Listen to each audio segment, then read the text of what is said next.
Hello, everyone. I'm Kim Mack. Welcome to the third event in the 2025-2026 iteration of the Popular Music Books in Process series, a collaboration between the Journal of Popular Music Studies, IASPM US, and the POP Conference. Thank you to my co-organizers, Eric Weisbard, Francesca Royster, Gus Stadler, Carl Wilson, Elena Roslagova, and Alex Vizi.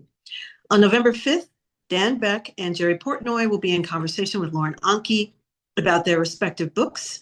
You've got Michael, Living Through History, and Dancing with Muddy Waters, Eric Clapton, and My Lucky Life, In and Out of the Blues. You can find the full schedule on the IASPM US website under the Journal tab, and previous recorded sessions of the Popular Music Books in Process series are archived on Eric's YouTube channel. Today, we're very excited to discuss Masha Salazkina's and Usha Iyer's book in progress on Boney M. Masha Salazkina is professor of film and moving image studies at Concordia University, Montreal. Her book focuses on the cultural exchanges and transnational histories across the former socialist bloc in Asia, Africa, and Latin America. Her recent books include World Socialist Cinema, Alliances, Affinities, and Solidarities in the Global Cold War, published by University of California Press in 2023, and Romancing Yesenia, How a Mexican Melodrama Shaped Global Popular Culture, also with the University of California Press, out in 2024. Among her co-edited volumes are Sound, Speech, Music in Russian and Soviet Cinema, out with Indiana Press in 2015, and Teaching Migration in Literature, Film, and Media, MLA 2025. Usha Iyer is Associate Professor of Art History and Film and Media Studies at Stanford University and the author of Dancing Women, Choreographing Corporeal Histories of Hindi Cinema, published by Oxford University Press in 2020. Iyer's current book project, Jammin', Black and Brown Media Intimacies Between India and the Caribbean, is under contract with Columbia University Press, and that studies the deep effective engagement of Caribbean spectators with Indian cinema in relation to discourses of belonging and citizenship that have developed around the histories of African enslavement and Indian indentureship in Trinidad and Tobago, Suriname, and Guyana. Elena Roslagova is an associate professor of history at Concordia University in Montreal and the author of The Listener's Voice. She will be in conversation with our speakers today. The Listener's Voice, Early Radio and the American Public was published by University of Pennsylvania Press in 2011. And she has published articles on US radio history, user recommendation, recognition, and mastering algorithms, the politics of simultaneous film translation, Global South cinema networks, and Soviet international film festivals. Her current book project is a cultural biography of listener-supported freeform radio station WFMU. After the discussion, there'll be a Q&A, which Carl will moderate. Please put your questions and comments in the chat as they come to you, and Carl will find them there at the end of the discussion. Feel free to also post comments throughout the conversation.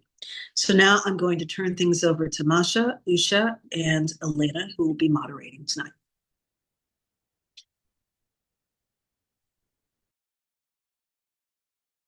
Shall we start? Elena. Okay. Let me yes. Sharing screen. Can everyone see the screen? Yes. Okay, thank you. I will be speaking on behalf of both myself and Usha for the brief duration of the presentation, and then Usha will join us for the Q&A session. Thank you all so much for giving us this opportunity to share our work in progress with this group. We feel very fortunate, especially since the project is in early stages, and we would really welcome as much feedback and as possible, and would even like to sort of pick your collective brains on some of the methodological and other questions. And I think this conversation will follow perfectly from the previous session of this group, giving a historical perspective on some of the same questions as the ones that were posed on during the session on streaming platforms. But of course, we take the case of one group and its global circulation and reception, one that happened at the very cusp of globalization. And we also would like to draw attention to the complex relationship between, on the one hand, corporate industrial music structures, and on the other, the informal practices of circulation and reception around the world, especially outside of the Anglo-American sphere and Western Europe. And that's exactly the kind of vision of the global that cannot be accounted for by the data generated by recorded music revenues. So how you think of globality and global reception once you leave Western Europe and North America really becomes a much less quantifiable question. And so it's the informal practices, forms of domestication, appropriation, etc., of these foreign musical forms, whether Western, so to speak, or non-Western. So from informal copies that undercut the hegemonic economic logic of the global as profit-making, as well as the varied and mixed hybrid spaces where this music was played, danced and sung to, as well as the numerous local versions, covers, appropriations into local productions that really interests us. But at the same time, we also do follow the longer strand of the more industrial, transnational and global circulation of music throughout the 20th century, but following slightly more eccentric lines of circulation. And in this sense, we're probably building on Michael Denning's work, as well as Andrea F. Jones's work on the circulation of Latin American music in Asia, as well as the work on jazz in the Philippines and Thailand in the 1950s and 60s. And some of those works have been also discussed by this group in the past. And so, you know, the goal is to demonstrate both the complexity and multidirectionality of the industrial flows as well. And so we make a somewhat provocative claim that Boney M were truly globally popular at the moment right before globalization. And what accounts for this global popularity is what we are trying to reckon with in this book. And by accounts, we mean in several senses. So for example, what gives us evidence to account for the globality, right? If we cannot rely on such metrics as, you know, record sales. So what can we use as illustration for it? So methodological questions, and then the more speculative aspects of the reasons and the possible function of such globality. And of course, tied to this question of the global is inevitably the question of cultural colonialism. In this case, the exploitation of the Black Caribbean performers by the white German producer and the companies, the broader question of the appropriation, not only of Black musical traditions, but also a whole range of subaltern musics into these commercial hits. Of the way that their expansion into the spaces of the global was directed by the Western and global Northern music labels in a clear attempt of economic expansionism, very much tied to the very moment of globalization and the creation of world music that emerges very quickly thereafter, and usually at the expense of the local productions. And this aspect is, as we will see very quickly, will be underscored by the fact that the concerts that Boney M gave around the world, with their extremely unusual and remarkable geography of concert tours, violated boycotts and took place in the harshest dictatorships, culminating in their performance in South Africa under apartheid. And of course, this is furthered by our own positionality as researchers, ourselves engaging with and inevitably in some ways benefiting from the Black public archive that Boney M does represent.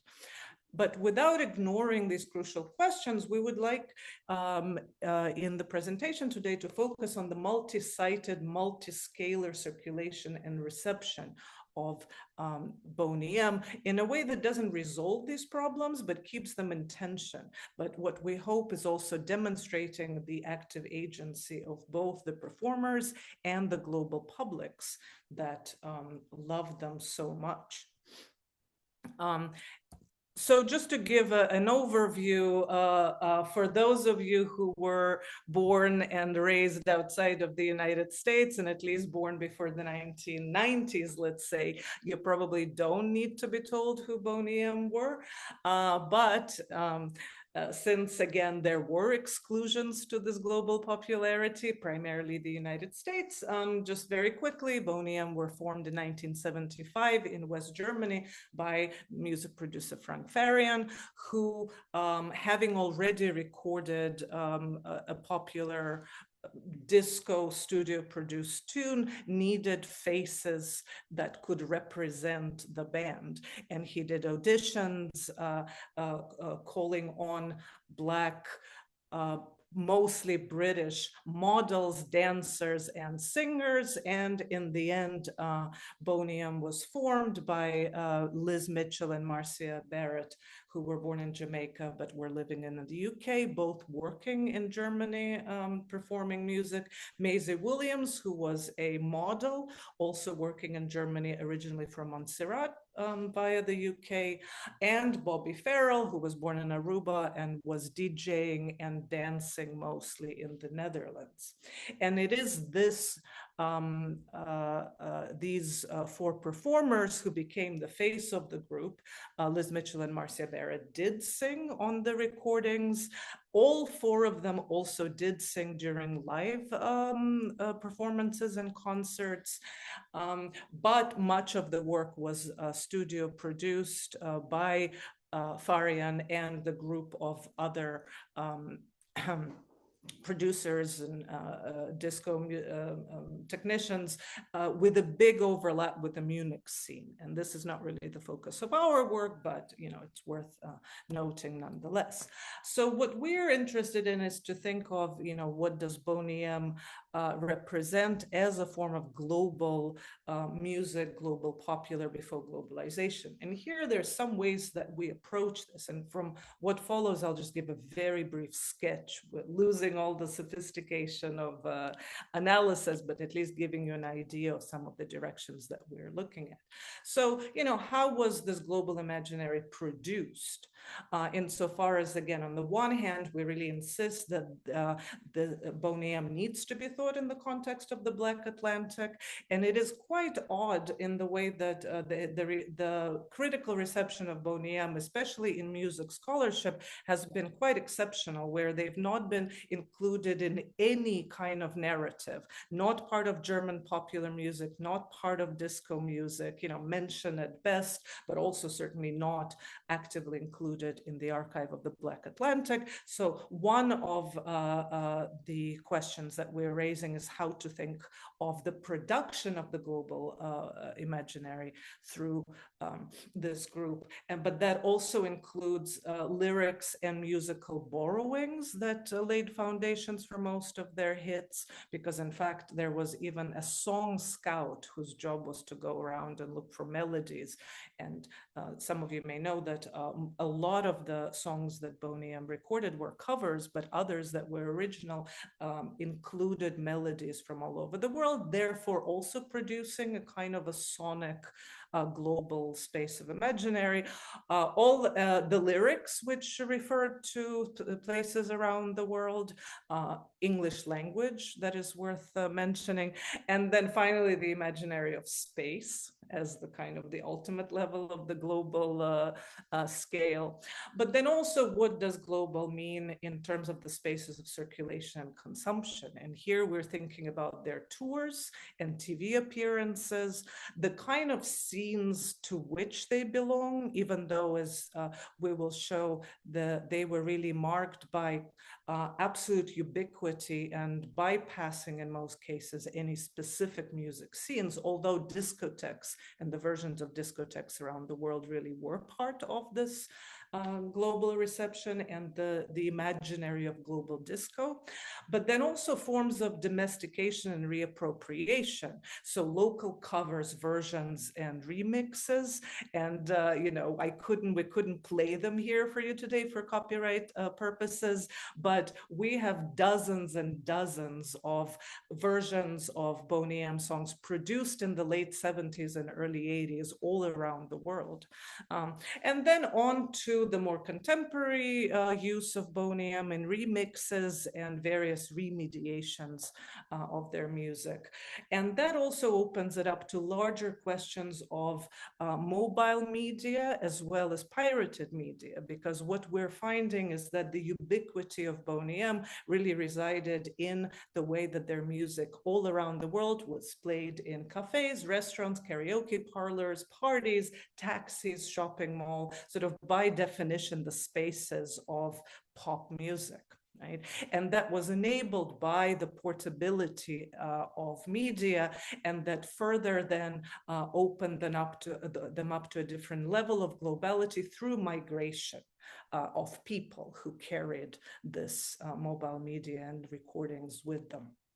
So just very quickly, this imaginary globality was evoked by the imaginary that was actively projected or evoked in the song, again, on the level of the lyrics, with the rivers of Babylon, brown girl in the ring, evoking simultaneously the Caribbean, but also biblical imaginary, definitely various imaginaries of the United States, with the covers such as Sunny or references to Chicago in Ma Baker, although Ma Baker was also based on a Tunisian tune, which was in fact recognized in North Africa as such, and Belfast for Ireland, and then most, in a way, notoriously Rasputin, that incorporates a tune that actually traveled all over the Middle East, the Mediterranean, from Bengal to Serbia, but of course evokes the imaginary of Russia, right? Revolutionary Russia.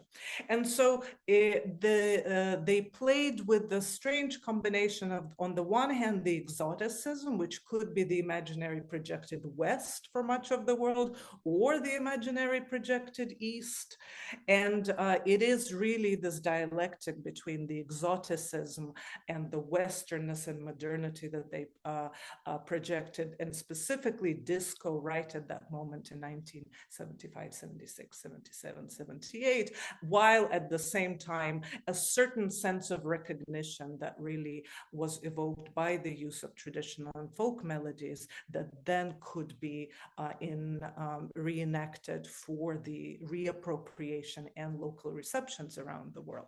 And, worth mentioning the space imaginary that is involved, and here you have the Russian cover of Night Flight to Venus, and the way that they participated in this dual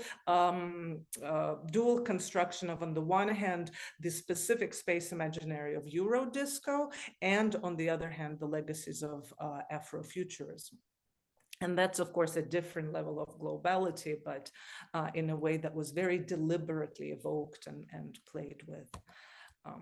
But one of the important ways in which the global circulation was enabled was by the fact that Boney M's global tour trajectory was absolutely unprecedented. And I'm really yet to find any other artist who, especially around that period, whose geography of tours could match theirs. So while they started performing regularly in clubs, discotheques around Western Europe, as well as UK and Scandinavia, by 78, they crossed the Iron Curtain, first to Yugoslavia and Hungary, then went on a Middle Eastern tour to Lebanon, Syria, Jordan and Kuwait. We can talk about it more. Lebanon and Jordan and Kuwait are less shocking. Syria is still something that is quite surprising to think of a disco band and a West German disco band playing in Damascus in 1978.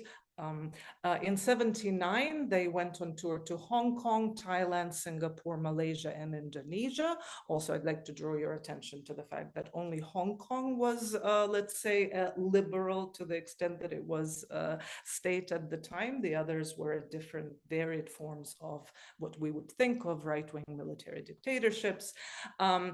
After a failed visit to the US, they did a tour of Latin America to Chile, Argentina, Brazil, and Mexico. Again, Chile, Argentina, and Brazil were all under military dictatorships at that time, as well as a larger tour of Eastern Europe, which included Poland and Yugoslavia. Then in the early 80s, the group made it to Jamaica in 81, India and South Africa in 1984. And then for all practical purposes, they fell apart. And from 1987 and really mostly the 1980s, the members of the group started touring around the world using the name Boney M, but each one of them leading a different band.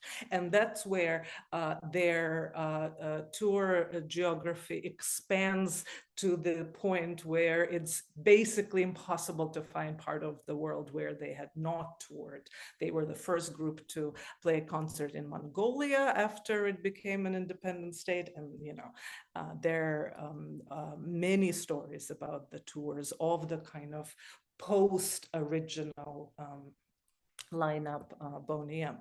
The Middle Eastern tour is worth thinking about. In 1978, Lebanon was in a very heated moment of the civil war. We have a lot of documentation on that tour. It was otherwise Lebanon would have been less surprising because there were a number of Western European groups that were touring Lebanon as the kind of the music industry that was private and was most open to the West. But this really was a very, very heated moment during the civil war. And these photographs are quite chilling when you really think about it. Then, of course, the biggest publicity stunt was the Moscow concerts in December 1978. The Moscow concerts absolutely opened the socialist bloc to Boney M, whether directly or indirectly, as well as, of course, producing a great deal of publicity and excitement. And actually, most mentions of Boney M that one finds in the US press is only in the context of their concert in Moscow. Then the Hong Kong, Thailand, Singapore, Malaysia, and Indonesia trip was also very important, not just for the local concerts that they gave, but also through their participation on television in the Asian Amateur Singing Concert as a group of honors as guests. And that was one of the most watched shows in East Asia at the time that gave rise to, for example, a lot of canto pop stars right at that moment. And television appearances were particularly important part of Hansa's idea of Boney M's promotion. And here's this fantastic ad that I found. And in fact, their television appearances were absolutely crucial to their dissemination. They were the first foreign group to be on Dubai television the first year that it started. And we have a lot of accounts for, especially in the North Africa, Middle East, as well as then South Asia, of the importance of the television appearances that they made that got circulated. So this was a particularly important strategy, and it's worth thinking about because we tend to underestimate the importance of television for music circulation, but again, especially outside of the North American and European context, actually, this was a very, very crucial mode of music dissemination.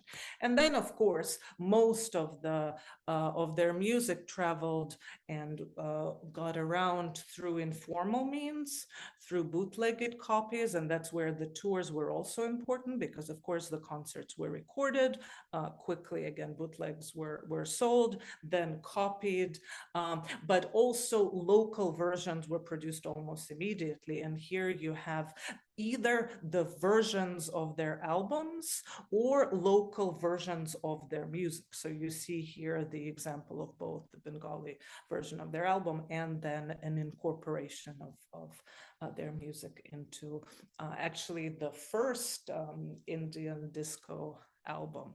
And the third one is the Madagascar version of their music. The fact that it functioned in many ways as disco did, by very often having various extended versions that were included on compilation albums, was also a crucial part of how they got around. But again, that makes it even more difficult to trace the actual sales.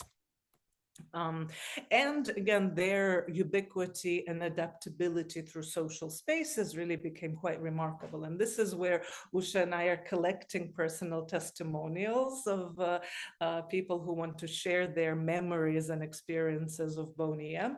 And one of the questions that interests us is, their associations, but also where was this music positioned and placed? And here we have a huge range of just social spaces that really cross over from public to private and anything in between.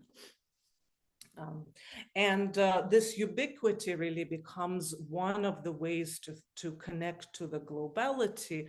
On the one hand, just by sort of understanding how pop music functions. And to some extent, we are in a very maybe adapted way using Anaïd Kasabian's idea of ubiquitous listening as this distributed subjectivity, which we don't necessarily think of in impersonal terms the way that Kasabian does, but as this kind of almost membrane that connects in a dispersed way all of these various ubiquitous spaces globally.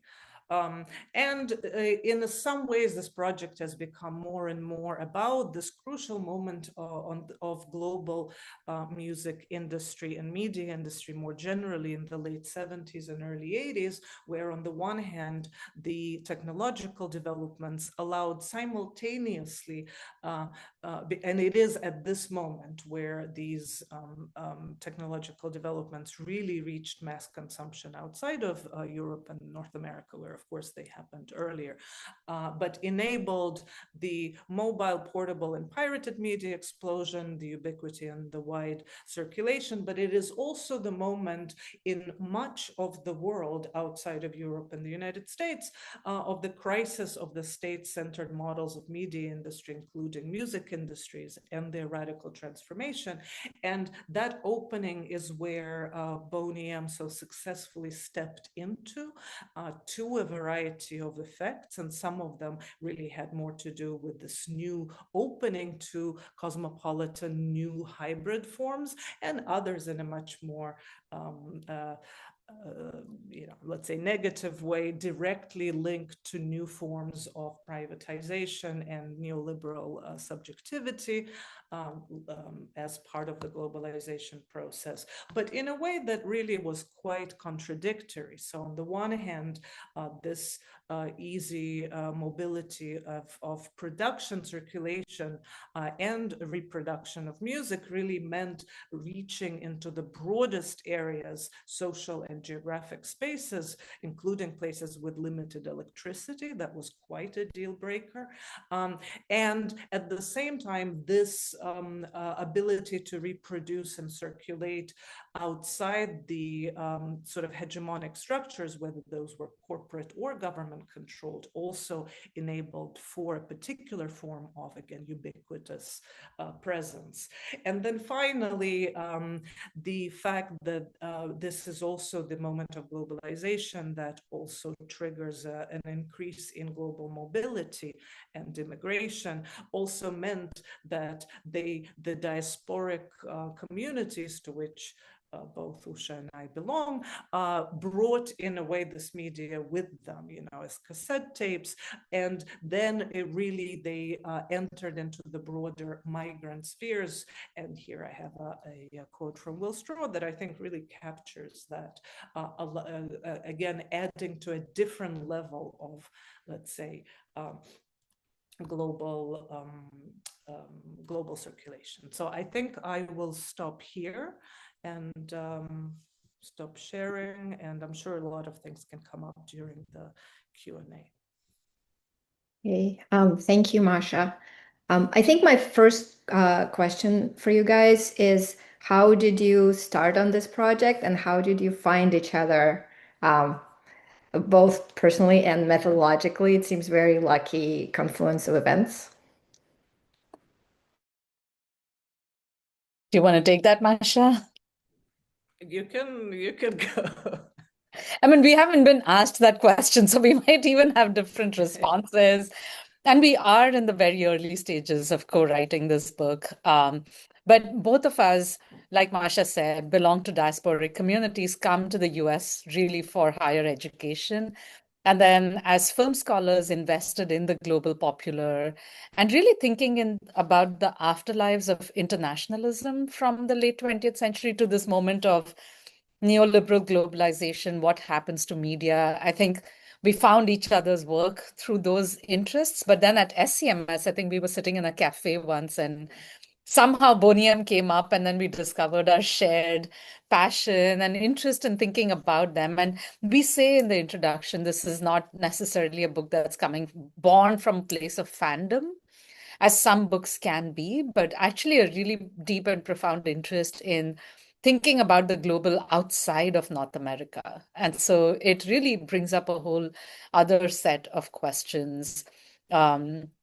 For whom is Boney M important, and how do certain bodies and sounds come to capture a certain kind of a different imagination of the global and the popular, which are so often theorized from a North American perspective? Yeah, I mean, I would just add to this that since we started talking and thinking about it, I actually do have sort of a foundational anecdote that Elena did encourage me to share. So I was part of this conversation about the popularity of the disco dancer, the Indian film in the Soviet Union. As some of my work has to do with the reception of Indian cinema in the Soviet Union, and the question of like how come disco dancer was so popular in the former Soviet Union came up, and a very important, very smart British actually scholar of cinema suggested only half jokingly that only happened because John Travolta did not make it to the Soviet Union. And the reaction that so many of us had to that claim, which in part really was also by saying, but we had Boney M, right? Aside from the obvious cultural hierarchies and other assumptions that entails, right? In a way triggered that realization that for so many of us, like Boney M was in a way the original disco, whatever that would mean, right? And that really was coming up in so many conversations that we had just, in various social spaces. And that was precisely about how global certainly does not have to be equated with American pop culture, even though, of course, it also is, right? And there was this moment of recognition of both shared memories, again, of childhood and youth, but also of recognition of the exclusion of that cultural space when we found ourselves in the United States. So in some ways that did provoke a kind of a closer look and an attempt to really to grapple with some of those questions. Thank you. Yes, for me also, the fact that you're provincializing the United States and the history of popular music is basically one of the key moments. You mentioned diaspora both in your talk, and it kind of came up, the fact that you met Usha and you discovered this shared global experience. And I wonder what is, like for me too, of course, I knew what Boney M was when I grew up in the Soviet Union, but I never imagined that people in Syria were listening to it. Like for me, it was about Europe, about the imaginary West, but then for others, it was something else. And yet, over time, these identifications change. Like when you meet other people who are from a different part of the world, that's really when the global imaginary widens, I guess, from what local cultural perceptions are. So could you guys talk about this kind of how these global imaginaries exist in time as well as space, how they changed over time? Because you also have this TikTok part in the text that you shared that I think is very interesting, and how the global imaginary actually arrived to contemporary North America.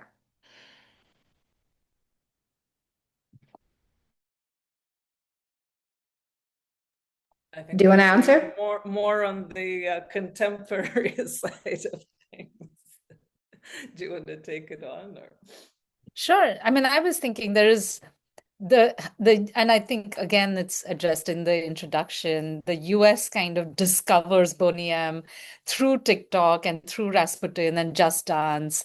But at what moments that I think this question of the global, and we refer to Bhaskar Sarkar and Bishnupriya Ghosh's special issue on the global popular. Where do we articulate the global from, right? And it's a big question that's come up in our thinking about world cinema, because we are both film scholars.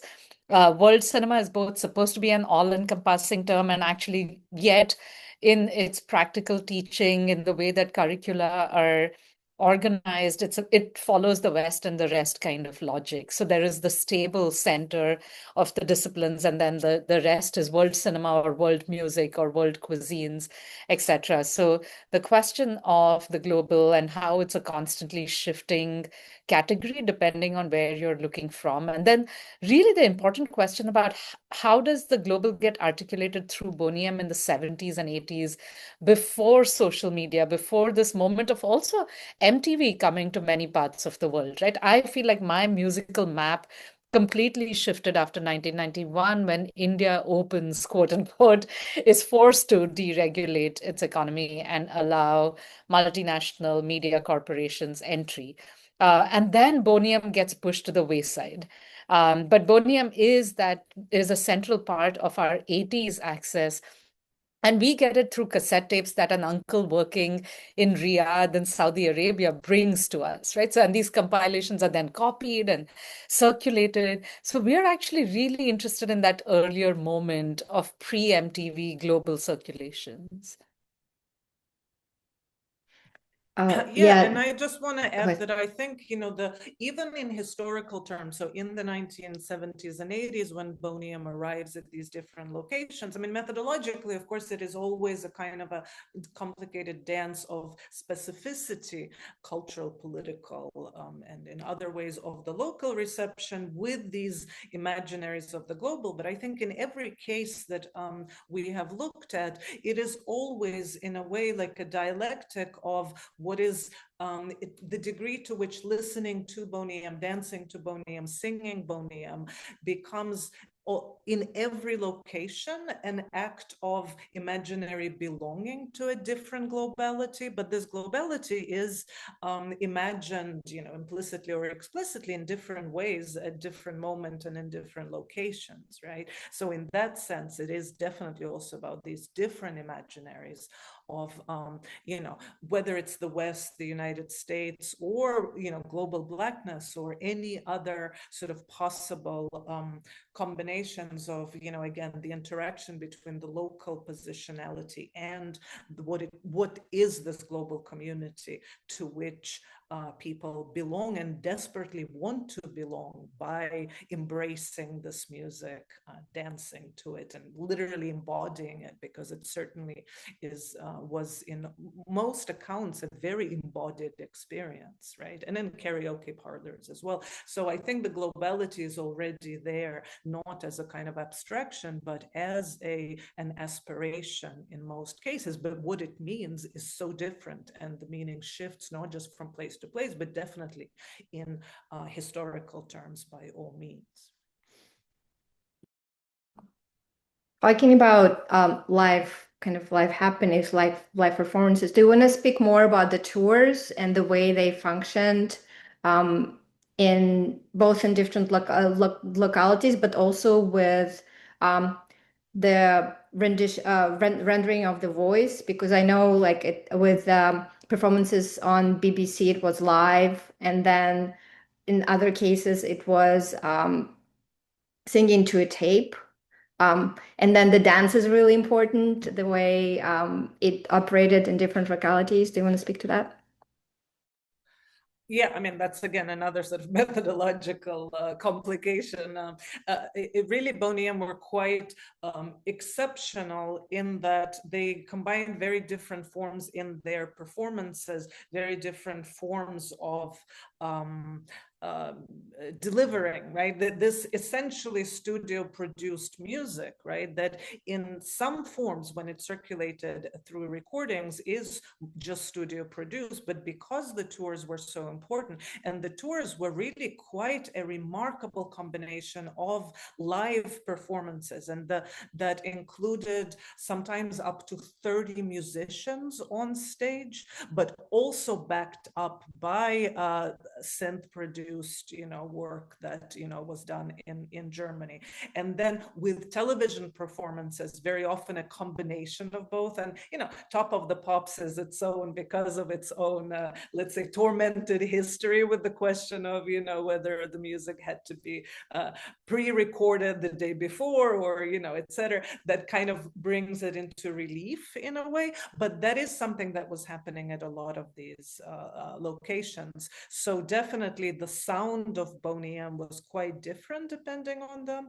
Although I also do think that this question of portability and mobility of media really translated very easily into mobile media, the synth-produced sound, where even however low definition and low tech versions of a small portable cassette, battery operated cassette player was still sufficiently appealing and did not lose, they could play both, right? The big sort of, in a way, Lux pop sound with the huge orchestras, including whole brass bands from Jamaica in some concerts, and this very tinny, thin sound that, could travel very easily in these different small speakers, mobile settings.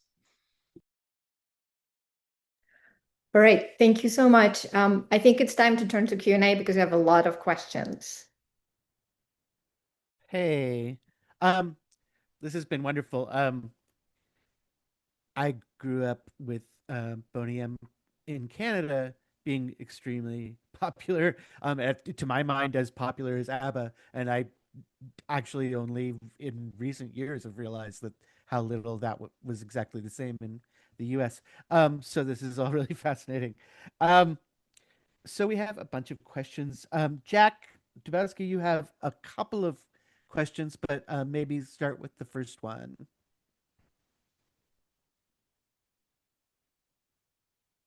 Oh, okay. The question was, Jax asked me to read it. He was asking about the Song Scout. Who was that person, or how many people were they? Did they report to Farian or hired by him? How did they carry out research? Just more expanding on that role. So that's, to me, I am now blanking on his name, but I can look it up because I definitely have it in my book. He was Frank Farian's closest collaborator, and was definitely reporting to Farian. And he literally would go on holidays and come back with, and he was actually a classically trained musician, so he could do notation of like some tunes that he would hear somewhere and then bring it to Farian, and then they would produce work in the studio.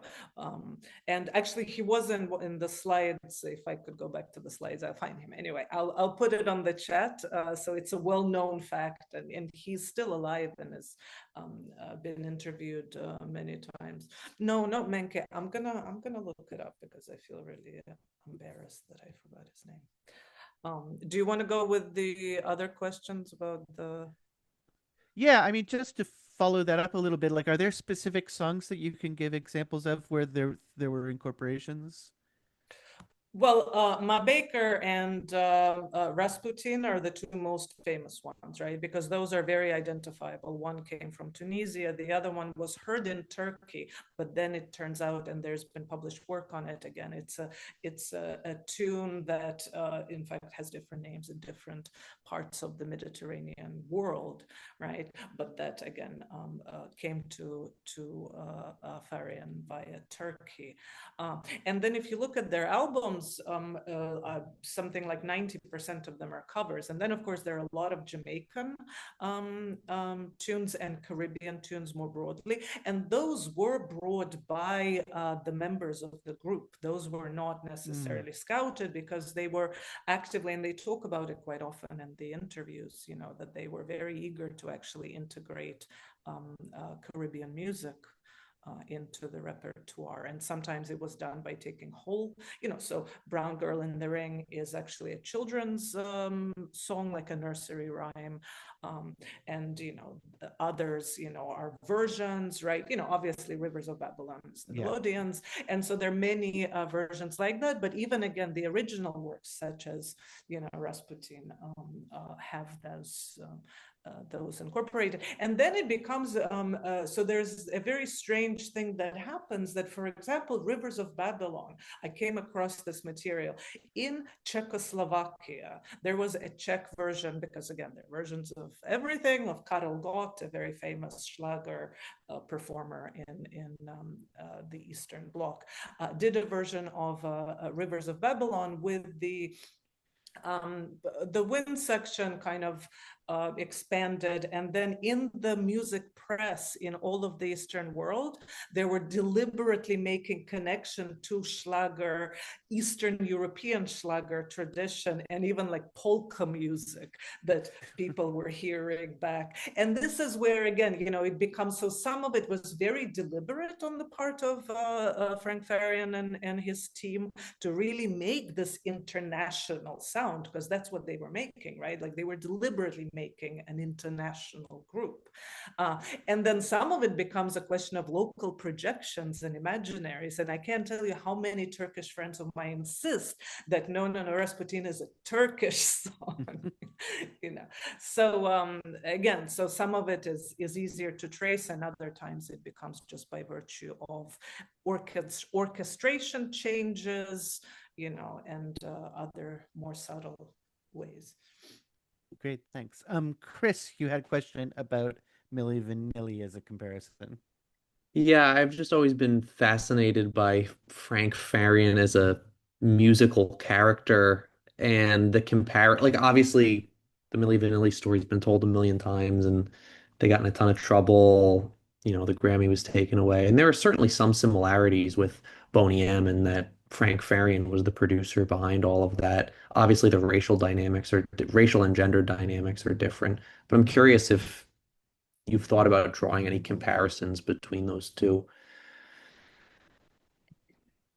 we talk about how Boney M, in fact, appears in the US via the Milli Vanilli scandal, which is also interesting. And but also part of why we're working on this together, I think, is so much of the scholarship on Indian cinema, which I kind of work on, is about moving away from the idea of authenticity and of the multiply voiced performing body. And so the playback singer in Indian cinema is such a long-standing figure that there isn't a sense of separation.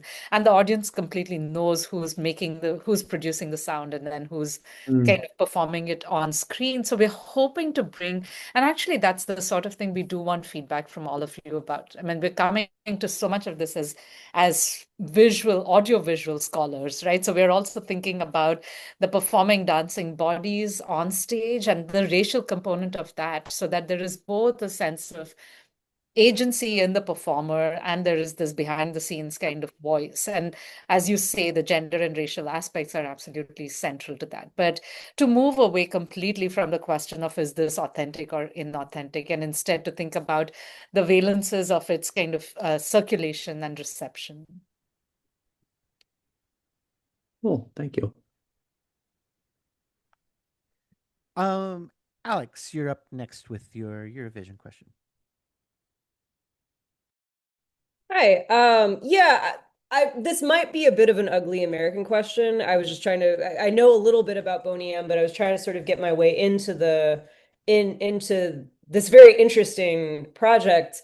And I was thinking about the Eurovision Song Contest, and I know they didn't compete on it, and I gather that Frank Farian also was not part of that system either. But I'm curious if there's any like intersection, or if there's like when you're sort of talking about like the sort of expansion and the internationalization of pop music and how Boney M are part of that, and you know innovative in that space in certain ways. I guess I was just sort of wondering if this project is at all conversant with what might be happening at around the same time with Eurovision.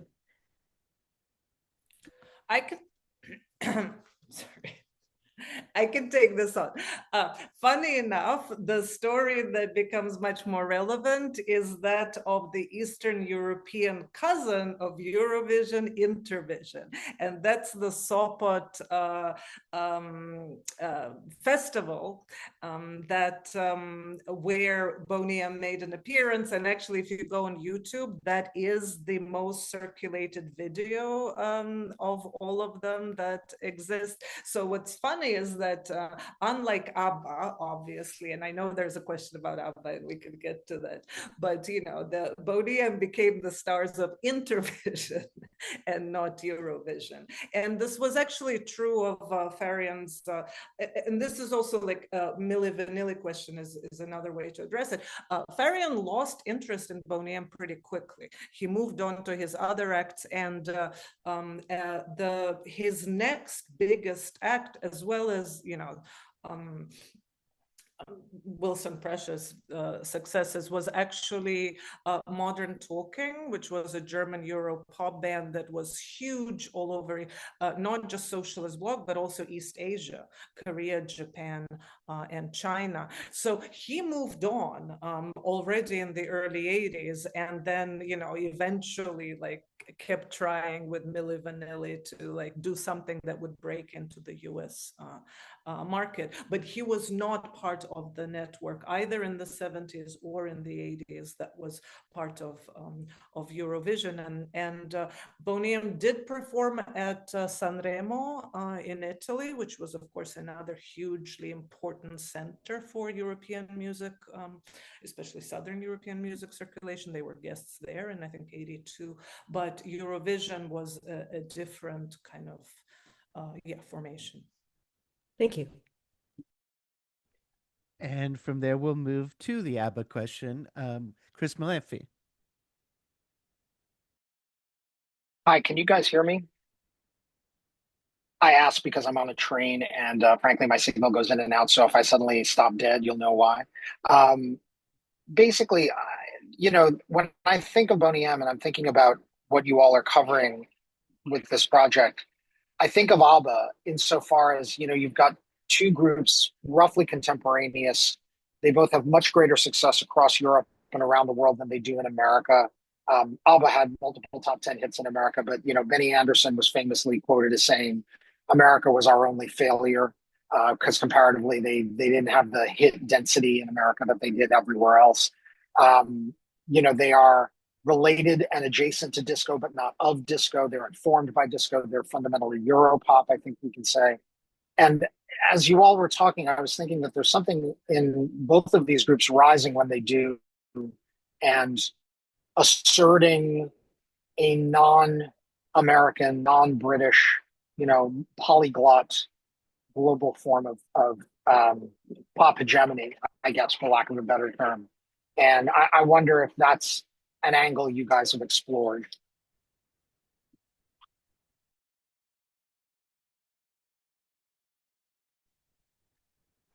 Masha, do you want to go? Sure. It is true that Boney M and ABBA come up almost always together, and they were, almost exactly contemporaneous. And it is true that in much of the world, they were head to head right around the same time, except in Africa. And the African context is the one context where I have seen Boney M embraced and ABBA seen as basically like Europop that functioned in very, very specific scenes, but not reaching the same level of ubiquity as Boney M did. ABBA famously did not tour. They were also very much in control of their own production. It was a very different industrial formation that they represented. And so the choices they made, which really had a lot to do with their control over their production and lifestyle, right? It was accounted for some of the differences. So the kind of touring that Boney M did was deliberately avoided by ABBA. And yet they did manage to get through to a lot of parts of the world. But still, I think, comparatively speaking, ABBA made it to the US, much more so than Boney M. I know this just from the kind of it's true that the radio play that they got was very limited and they talk quite a lot about it. It wasn't exactly the density of hits wasn't there, but it did enter into the disco scene in a way, especially white version thereof, in a way that was quite different. And, in Latin America, ABBA was always slightly ahead of Boney M, almost always. But one of the reasons for that was because they did an album in Spanish that did extremely well all over Latin America. And you realize also the Latin American market was very receptive because, so did Rafael Carrà and a lot of Italian stars who made it very big in Latin American sphere by performing in Spanish. And again, Boney M never did. Thanks. That's very interesting. I appreciate it. We're a little squeezed for time because we had to delay a little bit getting started, but I want to try and get a couple more questions in. Kira, could you unmute and ask? Sure. Hi, thank you, Masha and Usha. I'm so excited by your work. I love it so much. Oh my gosh. So my question, I'm asking this selfishly. I'm working on a project I'm calling it like disco and decolonization, but entirely within a European and Western European context, how decolonization kind of transforms the European pop music world. So my question is a selfish question. I will fully admit to that, which is a question of how we're finding in other global contexts outside of Europe, people understanding Boney M's Blackness. Are they locating it within the Caribbean? Are they locating it elsewhere? At least in a German context, that's what I find really fascinating are the ways in which white Germans and white Europeans struggle to sometimes understand just the origins of Boney M themselves. Yeah. This is a question actually that I'm hoping when I do go to the Caribbean very soon to ask people as well, kind of their own sense. Just anecdotally, when I've asked friends from Trinidad, they often would say they thought of Boney M as a Eurodisco band and not a Caribbean band necessarily. But we also know anecdotally from other parts, especially in South Asia, when we were listening to Osibisa and Boney M, it was thought of as this kind of Black diasporic music, African or Afro-diasporic. And so I think the affinity to Boney M more than to ABBA was the sense of closeness. And that often be, again, and we are thinking a lot about anecdotes and memory and cultural memory as capturing something about the global popular rather than kind of numbers, record sales, and things like that. I completely lost my train of thought there. Right. If they can do it, why can't we? Right. And then it gives birth to Urdu disco from Pakistan and the record that Masha shows us. It becomes this, kind of third world aspiration to become as successful as Boney M, having no idea who Frank Farian is. Right. So the visual presence of this Black band that stands in for everything that is cool and the DIY-ish aesthetic that you don't need a ton of money and you don't need big production is how it's received in some of these contexts. And I think that in our thinking was a big part of the reception.